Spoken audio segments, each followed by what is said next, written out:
ଆଜ୍ଞା ସୁଭଦ୍ରା ଯୋଜନାର ଯାହାଟା DBT active Nina ସେଟା ଲିଷ୍ଟ ଆସିଛେ ସେଟା କେନ୍ତା କରି ଚେକ୍ করবি।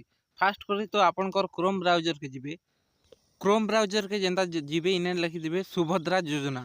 ଯେନ୍ତା ସୁଭଦ୍ରା ଯୋଜନା ଲେଖିଦେବେ ଇନେ ୱେବସାଇଟ୍ ଆଇବା ଲିଙ୍କ୍କେ କ୍ଲିକ୍ କରିକିନା ୱେବସାଇଟ୍କେ ଯିବେ। ଏନ୍ତା କରି ପେଜ୍ ଗୁଟେ ଓପନ୍ ହେଇଯିବା। ଆପଣ କିଛି ନି କରବେ ଆଜ୍ଞା ପୁରା ଡାଇରେକ୍ଟ ତଲକେ ଆଇବେ। ଇନେ ବ୍ୟାଙ୍କ ଏସି ଇଟା ଲେଖା ହେଇଥିବ ଇନେ କ୍ଲିକ୍ କରିକିନା ଆର୍ ଗୋଟେ ପେଜ୍ ଓପନ୍ ହେଇଯିବ। ଯେନ୍ତା ଓପନ୍ ହେଇଯିବା ଇନେ ମୁଇଁ ଏକ୍ଜାମ୍ପଲ୍ ଦଉଛେ। ଇନେ ଜିଲ୍ଲା ଗୋଟେ ଯେନ୍ଟା ମୁଇଁ ସିଲେକ୍ଟ କରିଦଉଛେ ମୁଇଁ ବଲାଙ୍ଗୀର କରିଦଉଛେ। ତାପରେ ଇନେ ବ୍ଲକ୍ ଦେଇଥିବା ବ୍ଲକ୍ କେନ୍ଟା ଗୋଟେ ଦେଇ ଦଉଛେ। ତାପରେ ଇନେ ଜିପି ଦେଇଛେ ଫେର ଜିପି କେନ୍ଟା ଗୋଟେ ଦେଇ ଦଉଛେ ଆଜ୍ଞା ଦେଖୁନ୍। ତାପରେ ଦେଖନ୍ତୁ ଇନେ କ୍ଲିକ୍ କରବ ଇନେ ଯେନ୍ତା କ୍ଲିକ୍ କରବ ଆପଣକେ ତଲକେ ଇନେ ଦେଖନ୍ତୁ ଇନେ ଲେଖା ହେଇଛେ ଏଟା ପିଡିଏଫ୍ ଦେଇଛେ ଇନେ ଡାଉନଲୋଡ୍ କରବ।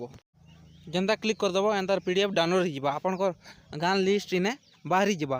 ତ ଭିଡ଼ିଓ ଭଲ ଲାଗଲା ବେଲେ ଭିଡ଼ିଓ କରିଦେବ ଲାଇକ୍ ଆର୍ ମୋର୍ ଚ୍ୟାନେଲ୍କେ ଗୋଟେ ସବସ୍କ୍ରାଇବ୍ କରିଦେଇଥିବ ଯେ ଯେନ୍ତା ମୁଇଁ ନୂଆ ନୂଆ ଭିଡ଼ିଓ